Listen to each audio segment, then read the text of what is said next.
Hello friends, welcome back to my channel. आज के इस एनालिसिस वीडियो में हम लोग बात करने वाले हैं एक ऐसे स्टॉक के बारे में जो कि आपको एक पेनी स्टॉक है और मात्र आपको 2 रुपये 1 रुपीज़ 90 पैसे पे अभी ट्रेड कर रहा है। लेकिन इस स्टॉक का चार्ट जब आप देखेंगे तो आपको बहुत ही इंटरेस्टिंग लगेगा। साथ ही साथ थोड़ा बहुत जो है हम लोग यहाँ पे आपको फंडामेंटल भी देखेंगे, जो कंपनी क्या करती है, और थोड़ा बहुत जो है आपको बैलेंस शीट भी देखेंगे, जिससे कि आपको थोड़ा और कॉन्फिडेंस आ जाएगा। तो चलिए अब जो है स्टॉक का नाम आपको बता दें। स्टॉक का नाम है आपको जीटीएल इंफ्रा। सबसे पहले जो है थोड़ा बहुत फंडामेंटली इस स्टॉक के बारे में देख लेते हैं, उसके बाद हम लोग जो है चार्ट के बारे में बात करेंगे। तो अगर आप यहाँ पे देखेंगे तो यहाँ पे क्लियरली लिखा हुआ है GTL infrastructure is an independent telecom tower company. The company is engaged in providing telecom towers on shared basis to multiple telecom operator. तो ये जो है आपको टेलीकॉम टावर लगाती है, टेलीफोन का टावर लगाती है, और वो जो है आपको डिफरेंट डिफरेंट जो भी हैं एयरटेल जियो इन सभी को जो है आपको शेयर्ड बेसिस पे देती है, रेंटल बेसिस पे आपको उनको देती है। चलिए अब जो है हम लोग थोड़ा बहुत जो फंडामेंटली यहाँ पे बात करने वाले थे। सबसे पहले यहाँ पे देखिए 3 ईयर परफॉर्मेंस है आपको 124% के अराउंड। 1 ईयर में आपको 171.5% का रिटर्न है, और ईयर टू डेट में अगर आप देखेंगे तो 153% का रिटर्न है। और अगर यहाँ पे देखेंगे तो मंथली एवरेज अगर आप यहाँ पे देखेंगे तो डिलीवरी बेसिस पे अगर आप देखेंगे तो 7 करोड़ का ट्रेडिंग वॉल्यूम है और 5 करोड़ का आपको यहाँ पे डिलीवरी बेसिस पे आपको जा रहा है। यहाँ पे लास्ट वीक में अगर देखेंगे तो 8 करोड़ यहाँ पे जो है आपको डिलीवरी बेसिस पे है। तो कल के ट्रेडिंग सेशन में आपको 7 करोड़ जो है वो आपको डिलीवरी बेसिस पे गया है, और आज फिर से जो है 8 करोड़ यहाँ पे आपको डिलीवरी बेसिस पे गया है। तो कभी भी अगर किसी स्टॉक में आपको डिलीवरी के लिए जब बढ़ने लगता है परसेंटेज, तो इसका मतलब जो है स्टॉक में कोई बड़ा आदमी पोजीशन बना रहा है, या फिर स्टॉक में आपको खरीदारी जम के हो रही है नीचे के लेवल पे। अब हम लोग जो है और थोड़ा बहुत देखते हैं यहाँ पे आपको बैलेंस बैलेंस शीट में हम लोग एक बार चलते हैं। बैलेंस शीट में अगर हम यहाँ पे देखेंगे तो यहाँ पे आपको नेट इनकम इसका अभी भी निगेटिव है। लेकिन एक जो मुझे यहाँ पे आपको इंटरेस्टिंग लगा, इसका लाइबिलिटीज आपको कंटिन्यू घट रहा है। अगर आप मार्च 2017 में देखेंगे तो ऑलमोस्ट आपको 11,000 करोड़ के आसपास था। फिर आपको मार्च 2018 में ये आपको 8,745 करोड़ था, और मार्च 2019 में आपको 7,565 करोड़ था। फिर आपको मार्च 2020 में 7,430 करोड़ था, और अभी अगर आप देखेंगे तो मार्च 2021 में 6,446 करोड़ है। तो ये इसका टोटल लाइबिलिटीज जो है आपको कंपनी कंटिन्यू रिड्यूस कर रहा है। ये आपको एक बहुत ही अच्छी बात है जो मुझे आपको इसके बैलेंस शीट में लगी। प्रॉफिट अभी भी आपको निगेटिव है, ज्यादा आपको यहाँ पे जो है प्रॉफिट नहीं है, लेकिन मोर और लेस जो है आपको इसका इनकम अभी जो है इंटैक्ट है, सेम लेवल पे अभी आपको लास्ट 5 क्वार्टर से जो है ऑलमोस्ट सेम लेवल पे जो है आपका इसका इनकम है। इनकम में कोई ज्यादा बड़ा आपको ड्रास्टिकली चेंज नहीं हुआ है, लेकिन एक्सपेंडिचर यहाँ पे लास्ट 3 क्वार्टर से अगर आप देखेंगे तो एक्सपेंडिचर जरूर कम हो रहा है। मार्च 2021 में 900 करोड़ का था, फिर आपको जो है जून 2021 में 400 करोड़ का था, और सितंबर 2021 में 390 करोड़ का जो है आपको इसका टोटल एक्सपेंडिचर था। तो ये भी जो है आपको एक अच्छी बात है, जो एक्सपेंडिचर को कम हो रहा है, लाइबिलिटीज भी आपको यहाँ पे कम हो रहे हैं। उसके बाद अगर हम लोग शेयर होल्डिंग पैटर्न में बात करें तो यहाँ पे अगर हम लोग डीआईआई का बात करें तो डीआईआई के पास जो है ऑलमोस्ट आपको 60% यहाँ पे है। 60% शेयर जो है वो आपको डीआईआई के पास है।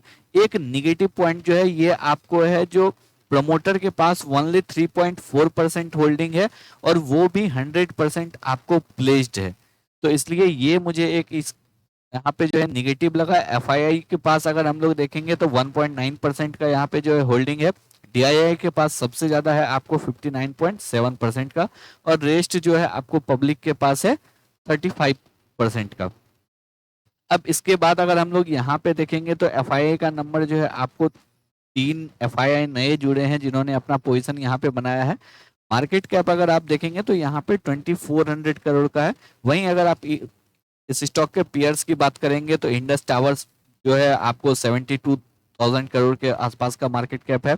HFCL का आपको 11,267 करोड़ का मार्केट कैप है और ITI का 11,146 करोड़ का मार्केट कैप है। तो मार्केट कैप के अकॉर्डिंग अगर आप देखेंगे तो काफी ही स्मॉल आपको कंपनी है और प्राइस भी जो है आपको काफी कम पे अभी ट्रेड कर रहा है। अब चलिए हम लोग टेक्निकल की बात करते हैं, जहां जो है हम लोगों को मेन डिस्कशन करना है जो क्यों ये स्टॉक जो है हमको इंटरेस्टिंग लग रहा है।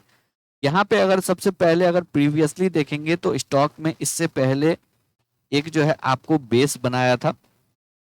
पहले थोड़ा सा हम लोग पीछे चलते हैं और यहाँ पे अगर हम लोग देखेंगे तो स्टॉक में जो है आपको एक अच्छा बेस बना था। बेस बनने के बाद जो है स्टॉक में मूवमेंट हुआ, लेकिन फिर जो है आपको यहाँ पे नीचे की साइड स्टॉक आ गया। लास्ट 2 ईयर से अगर आप देखेंगे तो लास्ट 2 ईयर से 2018 के अप्रोक्स जो है आपको एक अच्छा बेस बना है और 2020 के बाद से अगर आप यहाँ पे एक चीज नोटिस करेंगे तो आपको फर्स्ट टाइम यहाँ पे 50 पैसे के ऊपर ब्रेकआउट आया था, फिर आपको पुल बैक हुआ, यहाँ पे एक अच्छा बेस बना, फिर ऑलमोस्ट आपको 6 मंथ, फिर आपको एक अच्छा ब्रेकआउट आया, फिर पुल बैक आया और फिर जो है आपको एक अच्छा ब्रेकआउट आया जो कि ₹4 के पास स्टॉक को ले गया, फिर वहां से आपको पुल बैक आया और फिर बेस बना है और अभी जो है आपको यहाँ पे रेंज ब्रेकआउट कर गया है। इस रेंज का आपको यहाँ पे ब्रेकआउट हो गया है। अब अगर चार्ट में यहाँ पे आप देखेंगे तो जो भी यहाँ पे एक प्राइस एक्शन बन रहा है, यहाँ पे आपको कभी भी लो नहीं ब्रेक हो रहा है और ये हो रहा है आपको वीकली चार्ट में। यहाँ पे अगर सबसे बड़ी बात है जो वीकली चार्ट में आपको ये मूवमेंट हो रहा है तो ये एक अच्छी बात है जो आपको हायर टाइम फ्रेम पे ऐसा मूवमेंट दिख रहा है। तो यहाँ पे जो है आपको फर्स्ट टाइम हाई बनाया, लो लगाया, आपको ये लो इंटैक्ट रहा, फिर आपको हाई बनाया, लो जो है आपको प्रीवियस लो को ब्रेक नहीं किया और फिर से जो है प्रीवियस लो को ब्रेक नहीं किया। दूसरी बात अगर आप यहाँ पे देखेंगे तो स्टॉक जो है मोर देन आपको 3 ईयर के बाद जो है अपने एवरेज प्राइस के ऊपर गया है। तो ये भी जो है एक पॉजिटिव साइन है आपको इस स्टॉक के लिए और जो है आपको वीकली बेसिस पे मूविंग एवरेज का क्रॉसओवर होने जा रहा है तो और गोल्डन क्रॉसओवर हो रहा है वीकली बेसिस पे। तो ये भी आपको एक पॉजिटिव साइन है इस स्टॉक के लिए। एक अच्छा कंसोलिडेशन आपको जुलाई के मंथ से यहाँ पे हो रहा था और उस कंसोलिडेशन का आज के सेशन में जो है ब्रेकआउट हो चुका है। अब जो है कल के सेशन से इसके ऊपर स्टॉक प्राइस अगर ट्रेड करेगा तो फिर जो है आपको फ्रेश अप ट्रेंड यहाँ पे क्लियरली एक अच्छा अप ट्रेंड यहाँ पे देखने को मिलेगा। अब रिस्क की अगर बात करें तो आपको पेनी स्टॉक में जब भी हम लोग इन्वेस्टमेंट करते हैं तो रिस्क हम लोग जो है पूरा मान के चलते हैं। तो ₹2 का है तो आप ये मान के चलिए जो आपका ₹2 जो है पूरा रिस्क में है, यहाँ पे आपको कोई स्टॉप लॉस नहीं लगाना है। इसलिए आप जितना भी यहाँ पे इन्वेस्टमेंट करेंगे उस चीज को आपको क्लियरली पहले से ध्यान में रखना होगा। जो अगर आप ₹100 लगा रहे हैं तो आपको इस चीज को ध्यान में रखना होगा जो आपका कंप्लीट ₹100 यहाँ पे रिस्क पे है।